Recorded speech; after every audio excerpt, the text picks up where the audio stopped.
Section 1.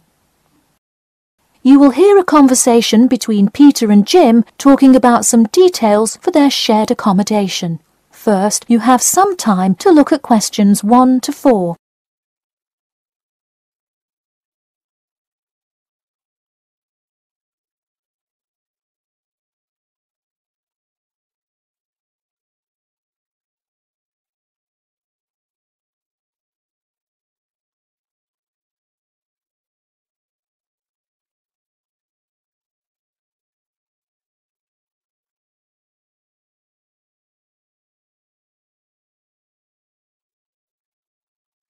You will see that there is an example which has been done for you.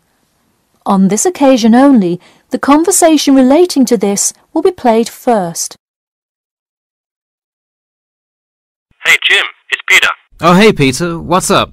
I thought I'd call so we could hammer out the details for next year's lease.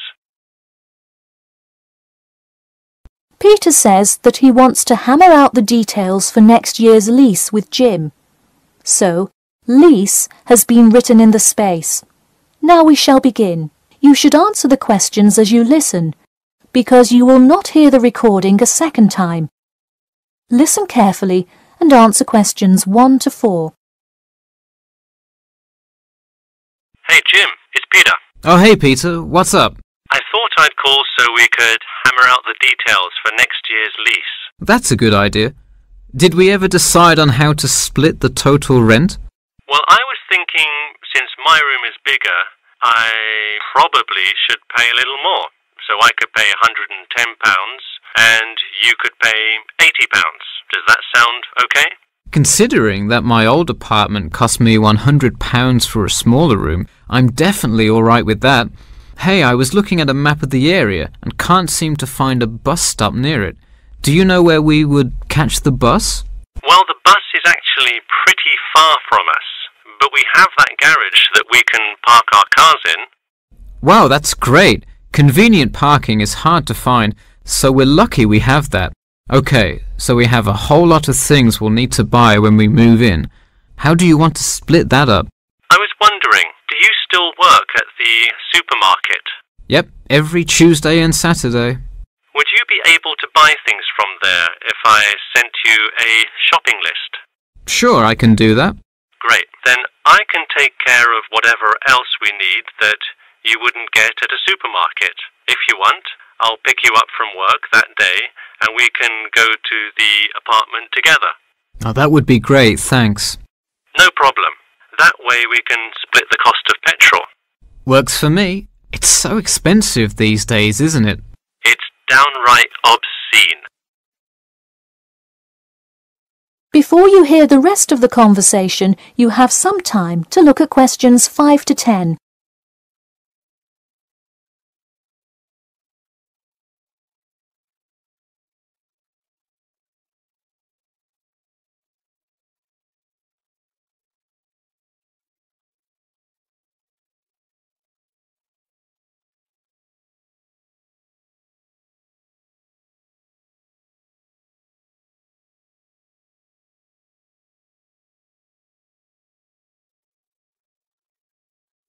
Now listen and answer questions 5 to 10. So let's figure out what appliances we need. Do we have a microwave? Yes, the landlord's providing that for us. Hey, do you still have that space heater though? We need one for the kitchen since it's not connected to the central heating. Alright, I'll bring that. Anything else? Well, I have some dining room and living room furniture I can bring, so that should take care of most of the big stuff. You know what we do need though? Could you bring a toaster? I actually don't have one. It doesn't come with the microwave. No, the landlord is only supplying the microwave. It would really help if you could bring one. Okay, I'll pick one up at the store. You know, I also have this cool antique rotary phone that would be a cool addition to the apartment, sort of as decoration and utility. Oh, cool. The only thing is, we'd have to put it in the kitchen unless you want it in your room. Why not put it in the living room? The living room's too loud to have a phone conversation. The noise sort of carries, So if one person is trying to watch TV or have friends over, the person on the phone won't be able to hear. Okay, well I guess kitchen it is then. Any other big things we need? That seems like everything. That's all I can think of. And of course, move-in is June the 1st. I can't wait. We'll be able to watch the big game in our new apartment. It's going to be awesome. Yeah, we can move in the morning, and then Friday night we can sit back and cheer on Liverpool. I have an exam in the morning, but we'll be done around 11 a.m. and can move in after. Wait, Liverpool? You're joking, right? I thought you were a Manchester United fan. Man U? No way. Liverpool all the way. Oh no, I don't know if I can live with a Liverpool fan. That is the end of section 1. You now have half a minute to check your answers.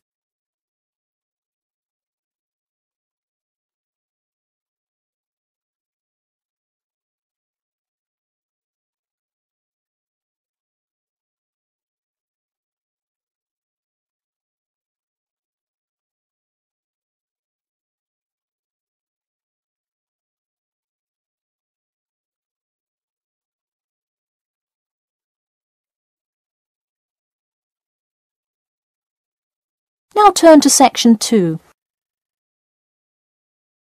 Section 2. You'll hear an HR representative of Earn and Learn giving some information about her company. First, you have some time to look at questions 11 to 16.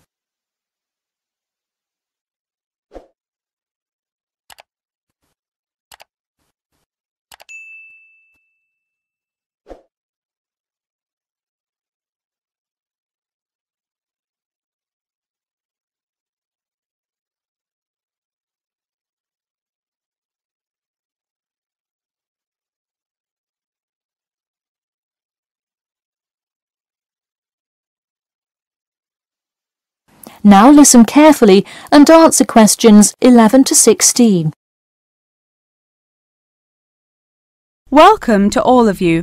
Can everybody see and hear me? Good. I'm Sarah Connor, an HR representative of Earn and Learn. I have been asked today to talk to you about our company. So, for those of you who don't know very much about the company, let me start by giving you some basic information about it. Earn and Learn started nearly 20 years ago. It is not a charity but a for-profit company that enables promising entrepreneurs to make money while travelling. During the past 10 years, it has grown rapidly and has gained great influence in most countries of the world. We have a partnership with the school and take a large number of recent graduates from the business school. So if you are a recent graduate, I'd say you can consider applying to our company. Before your application, you might be curious about what sort of places you could go to. There are 4 main locations, but you also have the freedom to submit a different location, and if they can make the necessary arrangements, you can go. The first country Earn and Learn established locations was the US, where you may choose from multiple locations, as long as you can commit to their more rigid schedule of August to December. Also, you could do the Australia internship. That one is really cool. You work at a wildlife shelter and learn about the business practices of non-profit organisations. You do have to be willing to commit 8 months for that one though. Perhaps that's a long time to be so far away, but I would say it is really an amazing opportunity. I don't know whether some of you are in decent physical shape. If so, the South Africa internship is another exciting one.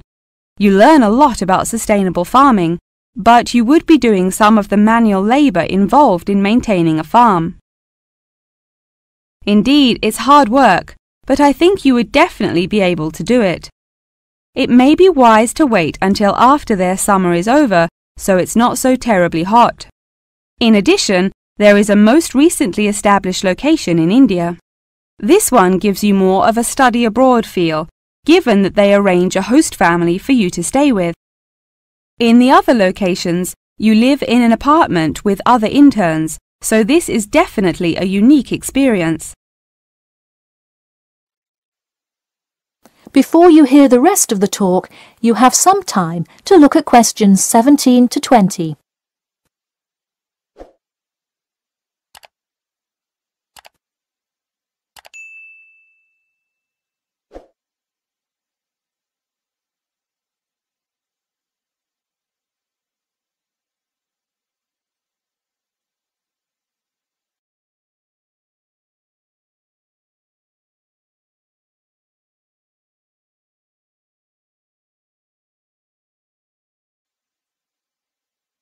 Now listen and answer questions 17 to 20.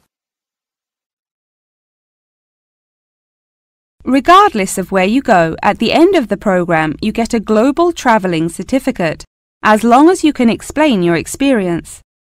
You can provide a written log of what you did. I recommend writing journal or blog entries about what you do every day, or a weekly summary of each day. Of course, you don't have to write up a formal report or anything like that, and you need to apply for it once you have returned. Some students may want to know whether this is a paid internship. Actually, you have to pay for the flight there yourself.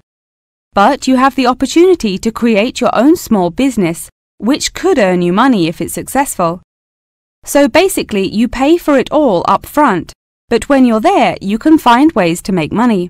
That is to say, you pay for 2/3 of the cost up front as a deposit, and then give the final instalment 1 month prior to your return.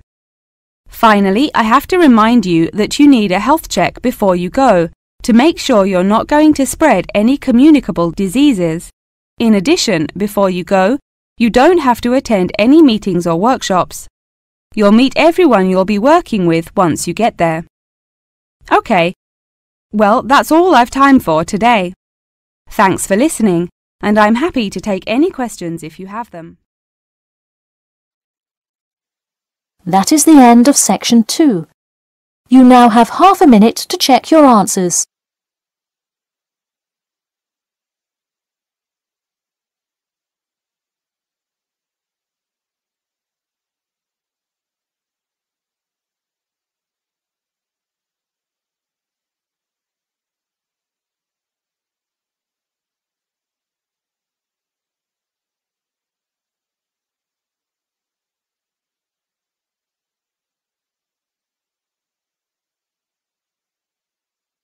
Now turn to section 3. Section 3. You will hear a student called Margaret Parkinson talking about the class she missed on Thursday with her professor. First, you have some time to look at questions 21 to 26.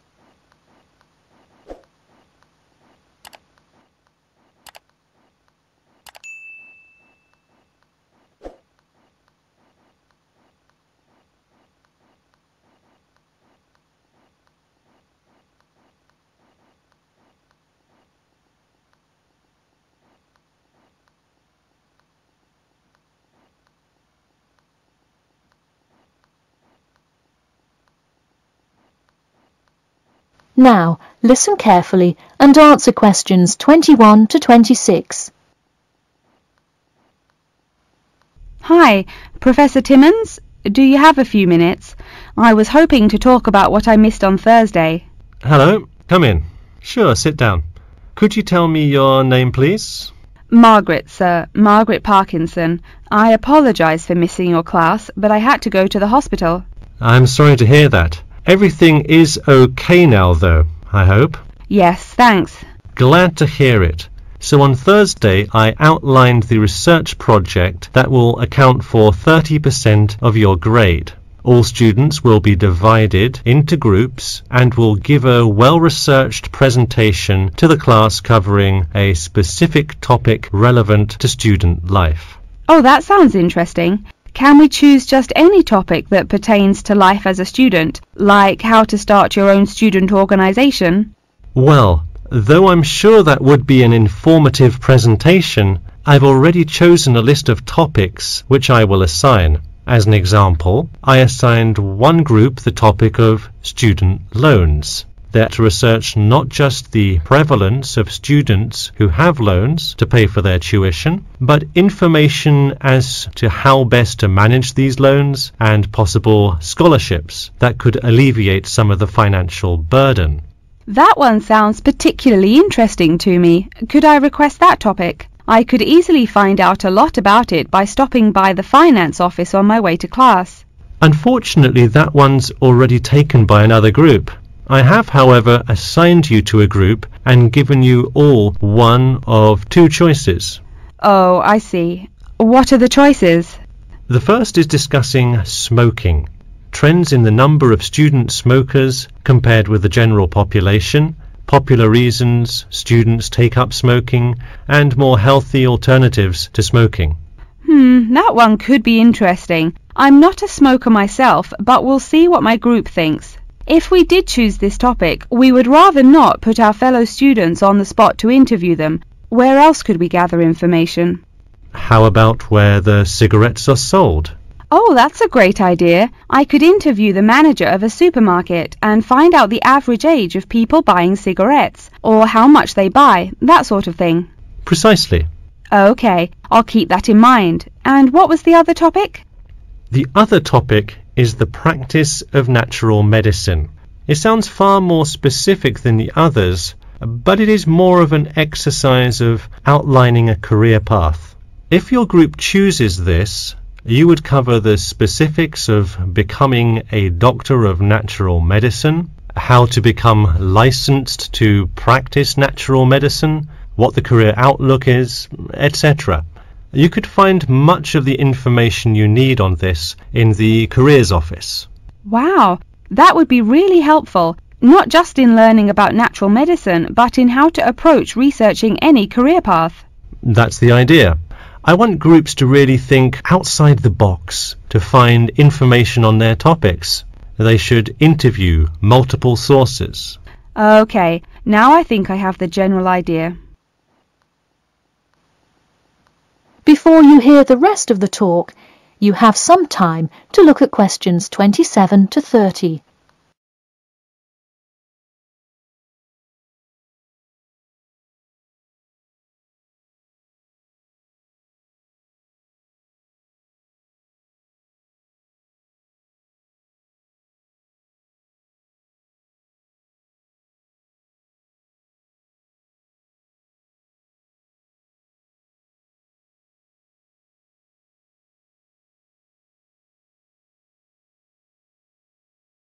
Now listen carefully and answer questions 27 to 30.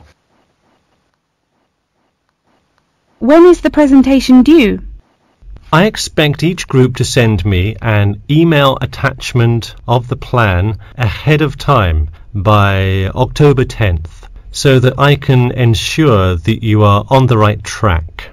Oh, that's actually really reassuring. I would hate to spend so much time on a presentation only to find we had taken it in the wrong direction. So when is the presentation? I let groups choose from the list of time slots I have between November 1st and November 5th. Okay, how about the 3rd? I'll have to check with my group, of course, but maybe we could write a tentative time? Sure, let me take a look. I'm actually booked completely through the 3rd and 4th now. How about sometime in the afternoon of the 5th? Great, how about 2 o'clock? No problem. I'll pencil your group in. Okay, thanks. And to clarify, what exactly is due in the first phase? Before the October deadline, I want your group to have compiled resources and then to provide some initial data analysis to support your claims. Okay, so data analysis is due the 10th of October, and then the Presentation? Yes. The final phase is simply giving the presentation on the 5th of November. All right, I think I have all the information I need. Thanks. You're welcome. See you in class tomorrow. That is the end of section 3. You now have half a minute to check your answers.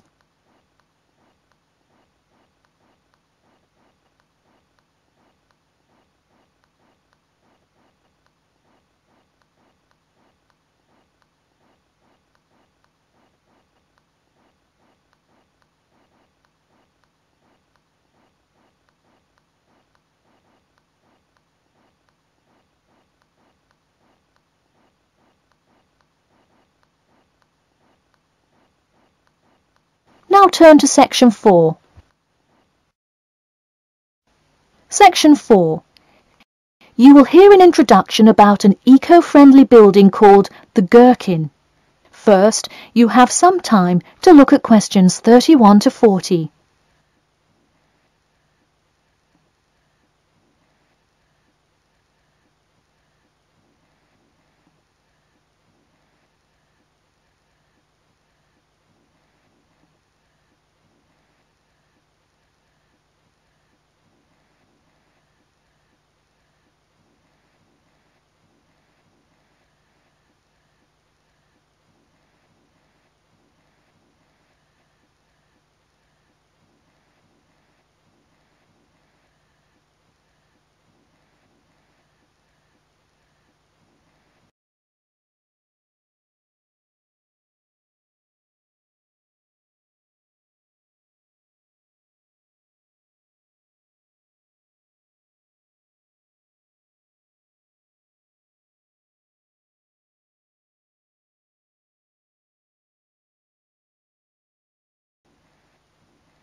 Now, listen carefully and answer questions 31 to 40. Today, I'd like to tell you about how UK architects are playing their part to address the issue of global warming. You have seen many of these iconic buildings while going about your everyday life, but you may not know how they are affecting your tomorrow. In 2003, construction was completed on the famous Swiss rebuilding, or more informally called the Gherkin, a true masterpiece commissioned by the law offices of Foster and Partners. This is not the first ambitious endeavour of the firm. They are renowned for their various philanthropic environmental efforts. The Gherkin, with its cut-and-edge green initiative and sharp design, is gaining recognition as an icon in modern architecture. You can pick it out of the London skyline by its unorthodox cigar shape. While its appearance is the obvious attribute at which to marvel, there is far more to this building than meets the eye. And let's face it, there's a lot about this building that meets the eye. The building helps reduce the city's carbon footprint in a number of ways. Just a quick note, in case you're not familiar with the term carbon footprint, get used to it. It's a buzzword you'll hear relentlessly to talk about reducing emissions. Think of it as the amount of harmful greenhouse gases that are given off into the environment by a single person, organization, or product. So going back to the Gherkin building, perhaps the most obvious as well as the most significant eco-friendly feature is the glass windows, which allow light to pass through the building, both reducing heating costs and brightening up the workspace. The ingenuity behind the various eco-friendly aspects of the Gherkin has seen its fair share of publicity, both from serious and silly sources. In a recent April Fool's Day edition, one e-publication printed a story detailing plans to replace 50% of the current exterior with grass, which would not only make large steps in the name of sustainability, but also give the building the green hue that would truly earn it the nickname of the Gherkin. The only drawback is, as you may have guessed, that this story was an April Fool's Day joke and completely made up.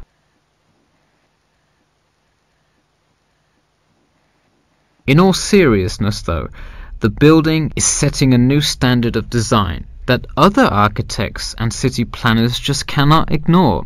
The building's bold and cost-efficient design has won a number of architecture awards, including the Stirling Prize, the London Region Award, and the Emperor's Skyscraper Award, among others. The design comfortably accommodates a large number of offices, while keeping maintenance and operation costs down, striking a superb balance between nature and the workplace. Nature is well and good, as long as the weather is nice outside. Given London's notoriously bad weather, the architects knew they must devise a quality temperature regulation system, and that they did. A special system designed to reduce the building's reliance on air conditioning was devised that cuts consumption in half compared to standard office buildings. There are atria that link each floor vertically to one another, forming spiraling spaces up the entire building. They serve not just as social common spaces, but also act as the building's lungs, distributing clean air from the opening panels in the facade through the entire building. The building isn't all business though. It has its fair share of fun as well.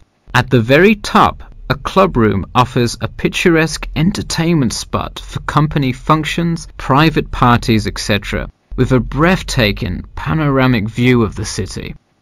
The creation of such an innovative structure has many wondering what the future of urban planning and architecture may be. Well, if the other projects currently commissioned by Foster and Partners are any indication, the entire city constructed with similarly eco-friendly buildings is not far in the distance. The Masdar City development aims to create a desert city that produces zero waste and removes as much carbon dioxide from the atmosphere as it puts in, a huge feat in protecting our Earth. The Gherkin is a truly impressive feat, yet it is not the only one worth noting. Now to move on to another green initiative, I'll tell you about the Eden Foundation building found in Cornwall. That is the end of section 4. You now have half a minute to check your answers.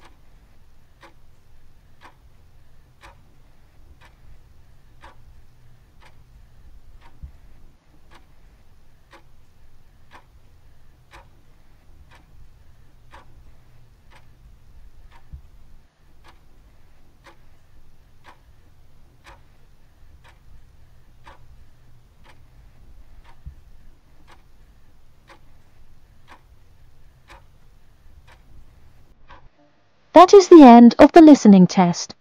In the Ielts test, you will now have 10 minutes to transfer your answers to an answer sheet.